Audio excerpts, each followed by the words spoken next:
autorizado a premiar os dotes físicos, senão a senhora teria muito mais.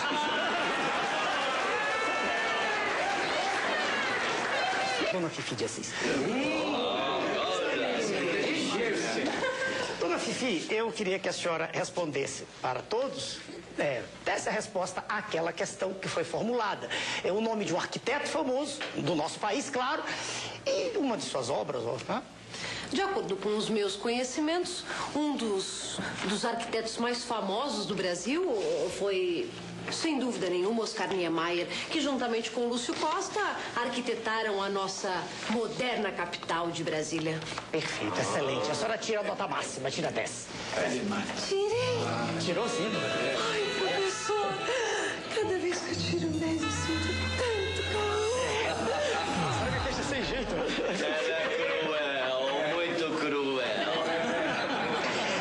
Esse programa em que a escola vai pro ar, 9 horas, escreva 9 horas aqui pro pessoal, 9 horas. Aliás, é de noite, né? Não, dona Linda, de noite, isso.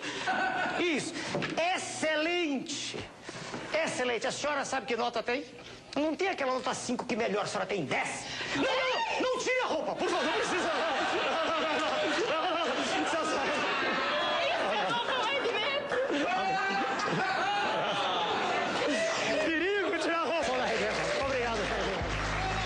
Paulo Morumbi, manhã ensolarada na capital paulista, Eduardo Barão, camiseta, 30 graus, né? A nossa Carla Bigato de blusa regata e eu de paletó e gravata. Tava roncando aqui na abertura, porque essa noite, enfim, 2h30 da manhã, comecei a tossir. Negócio de ar-condicionado, eu odeio ar-condicionado, que é aquele troço gelado artificialmente, enfim, deu zebra, acordei e não dormi mais. Carla Bigato perguntou, você perdeu o sono porque estava preocupado? Eu digo, não, velhos perdem sono porque são velhos, não é por causa de preocupação. É a idade que vai te tirando o sono mesmo. E aí fiquei mandando mensagens para cá, para a redação, às 3h30 da manhã, 3 da manhã, 4 da manhã, enchi a redação de mensagem. E aí fiquei pensando, minha gente, o que eu vou conversar de manhã, no começo do programa e tal, talvez por causa desse estado meio sonolento, eu queria mudar um pouco o eixo da conversa para enxergar um amanhã que nos dê um sono mais tranquilo, quem sabe, ainda que artificialmente, na noite de hoje para amanhã, tá certo? Deixa eu tentar construir aqui esse raciocínio costurado durante a madrugada. Primeiro, pegar o retrato do momento. O retrato do momento é essa tragédia que a gente está vendo concentrada, né, no campo político, né? O que tem o campo político? Tem as suas crises naturais, como qualquer ambiente político costuma ter, as disputas compreensíveis, e tem as consequências dos escândalos que essa própria classe protagonizou e vem protagonizando há séculos, né? Então, em poucos dias, comentei isso ontem, só para repassar essa memória, até porque de ontem para hoje a lista aumentou. Nós tivemos a denúncia do Palocci, o depoimento do Palocci, com denúncias gravíssimas atingindo o ex-presidente Lula, ele que foi, Palocci, um grande nome do PT durante toda a história do partido, protagonista de ministérios importantes na era Lula e era Dilma, chegou a ser pensado como sucessor de Lula num determinado momento, no auge de sua popularidade, o Palocci, do próprio governo Lula. A denúncia contra Dilma e Lula, oferecida ao Supremo Tribunal Federal pela PGR por obstrução de justiça.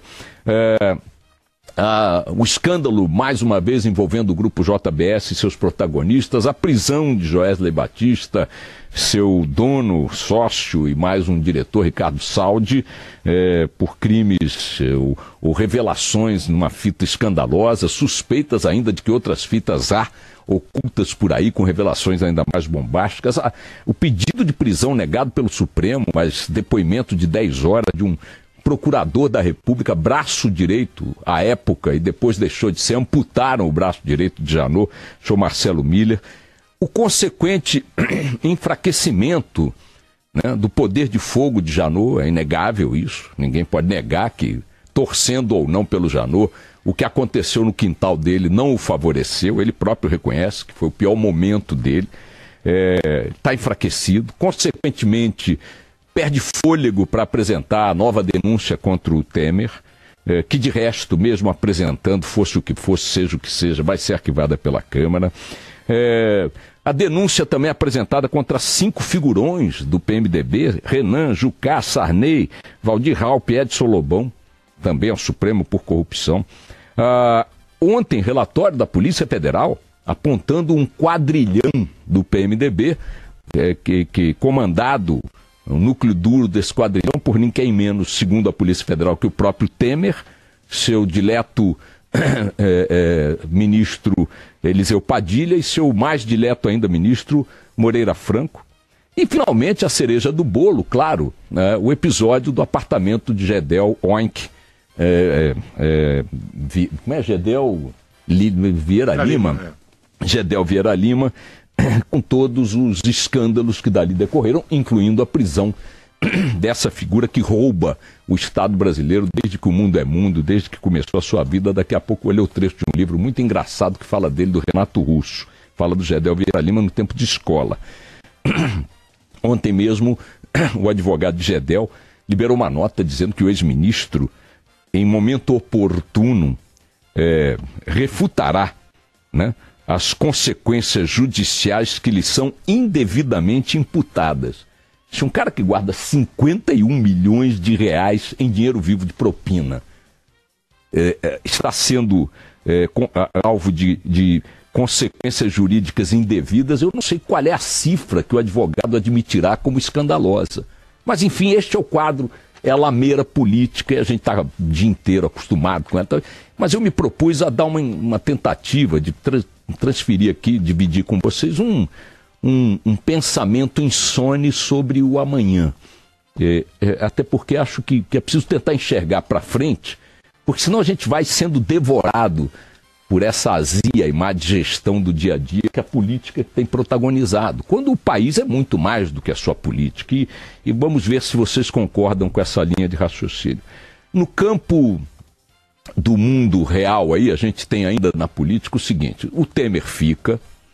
Me parece que quem apostou em qualquer momento na saída dele, no fora Temer, a gente falou isso aqui várias vezes, muitos ouvintes concordaram, outros discordaram e tal, mas me parece que o tabuleiro da política, a gente deve considerar que a peça chamada Michel Temer continua no tabuleiro, na posição em que está até 2018, fim de seu mandato. Não prosperará a nova denúncia do Janot, salvo um Rodrigo Rocha Loures que tem uma recaída e resolve falar coisas, uma bomba, mas acho improvável que isso aconteça e que o Temer, portanto, saia. Temer vai ficar. Não acho que venham reformas como as pretendidas ou inicialmente anunciadas, ainda que alguma coisa possa acontecer no campo da reforma da Previdência e no campo da reforma fiscal. Nada, repito, como eles conceberam. Passará ali uma coisinha aqui, outra coisinha ali, para eles dizerem, o que não é pouca coisa, que alguma coisa fizeram nesse terreno que se propuseram a modificar da água para o vinho. Não vai ser da água para o vinho, mas vai ser da água para uma garapazinha, uma coisa ali meio turvinha, e eles poderão dizer que fizeram o que foi possível e tal. Então Temer fica, as reformas que vierem por aí não serão aquelas que anunciaram, mas alguma coisa surgirá para dar embasamento a algum discurso de legado da gestão Temer, etc. e tal. E aí chegamos em 2018 com Temer no governo, sua equipe no Planalto, tomando pau ali daqui, processo, denúncia, escândalo e tal, mas continuam lá no tabuleiro. E eu não acho que 2018 produza nenhuma surpresa no campo das candidaturas. Não acredito pessoalmente que surja um nome novo, com roupagem, capa de salvador da pátria, e menos ainda que os já colocados, a despeito de um bom desempenho nas pesquisas, consigam consolidar candidaturas majoritárias para disputar um segundo turno. Então quer dizer que você não vê ninguém no segundo turno? Não vejo. Acho que nós vamos ver em 2018 a repetição da velha disputa histórica entre o centro-direita contra o centro-esquerda. No primeiro campo do centro-direita e direita, abrigar-se-ão ali os naturais desta área ideológica, ou que seja, onde estão ali os defendem menor Estado, maior privatização, menos políticas sociais ali, coisa menos distributivista, etc. e tal. No campo da esquerda, e radicaizinhos, conservadores e tal, esses grupelhos aí. No campo da esquerda, centro-esquerda, estará lá a esquerda tradicional, a centro-esquerda tradicional, um pessoal mais voltado ali para políticas distributivistas, inclusivas, não sei o quê, aumento do Estado, né, políticas protecionistas e tal, populismo, aquela coisa toda, o clássico, né, que sempre protagonizou, os clássicos que sempre protagonizaram o confronto político, não só no Brasil, mas no mundo. Esquerda, direita, centro-esquerda, centro-direita. Estes dois grupos produzirão, cada qual deles, o seu candidato. E me parece, vou arriscar aqui o palpite, que pela ordem natural das coisas, pelo que representam em cada campo ideológico ou de organização de poder nesses campos, os nomes que me parecem mais viáveis para esse jogo são o Lula, pelo campo da esquerda, se não houver um embargo jurídico à sua candidatura, coisa que eu não acredito que venha a acontecer. Por quê? Porque o próprio tribunal que está julgando a segunda instância e tal, que poderá torná-lo ficha suja, admite que só poderá fazer isso, ou deverá fazer isso, lá para agosto do ano que vem. Nós estaremos a 1 mês e meio, 2 meses da eleição. Imagine o seguinte cenário. Terminada a Copa do Mundo, sei lá com que resultado, terminado o recesso do Judiciário de julho, as pesquisas apontam Lula no mesmo patamar de hoje, lá os seus 30, 20 e tantos, 30%, liderando isoladamente a pesquisa. Em segundo lugar, sei lá quem. Você acha que alguém vai meter uma caneta a 1 mês e meio da eleição por uma razão jurídica? Não estou discutindo o mérito, estou falando das possibilidades no tabuleiro. Para excluir da disputa o candidato que está liderando a pesquisa? Eu acho que vai ser difícil essa canetada acontecer. Posso morder a língua, mas acho que vai ser difícil. Até porque acho o seguinte, Lula candidato, não creio, e também é um palpite, que ele consiga se eleger. Acho que ele será derrotado. Porém, entendo que ele deva disputar. Na minha modesta opinião, é melhor que Lula dispute e que colha nas urnas o resultado do que plantou, porque só isto conseguirá dizer ao ciclo petista qual é o seu destino à luz da história. Quem tem que botar essa pá de cal ou dar sobrevida a esse grupo que fez aí o que fez, queiram sugerir que é positivo ou negativo, quem tem que dar essa pá de cal ou dar sobrevida é o voto soberano da população. Então eu acho que Lula construirá sua candidatura, será o candidato da esquerda, centro-esquerda, e pela direita, centro-direita, eu acho que se consolida um sobrevivente que tem forte estrutura partidária, caneta poderosa na mão, um histórico de disputas eleitorais que o favorece, nome conhecido e tal, que é o senhor Geraldo Alckmin, atual governador de São Paulo. Acho que esse é o confronto que vai se dar em 2018. É uma repetição do confronto ideológico de sempre, com figuras que já estão aí no cenário político há muito tempo. Aí a gente vai dizer, pô, que horror, nada novo, mesmo um ou outro, não muda nada.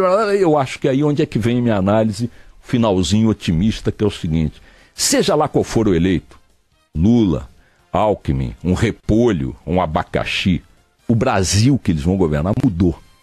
E essa mudança se dá no sentido de limitar a capacidade da classe política e dos governantes de repetirem erros que cometeram ou de seus antecessores.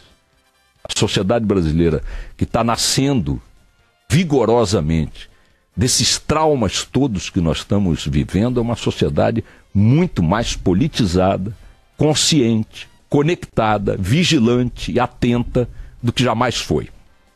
2018 e o processo que nos levará até lá também representa uma reaproximação de segmentos expressivos da sociedade brasileira que se dividiram na luta fraticida e ilusória do impeachment, imaginando um lado e outro que estavam disputando entre o bem e o mal, quando na verdade a disputa que se deu ali no campo ético e moral foi entre 6 e meia dúzia. A consciência de que este conjunto de forças políticas representa o mesmo candelabro de imoralidades, de desrespeito, de alienação em relação ao interesse da população, esta consciência está sendo geral dos dois lados da briga do impeachment, pelo menos em segmentos expressivos, e eles tendem a enxergar o Brasil mais unitariamente na eleição de 2018 e principalmente depois dela. Então eu acho que o horizonte é um horizonte em que a democracia prevalece, não importa para que caminho tome, e quem vier a assumir lá não vai conseguir repetir os erros que ele próprio ou seus antecessores cometeram na gestão pública.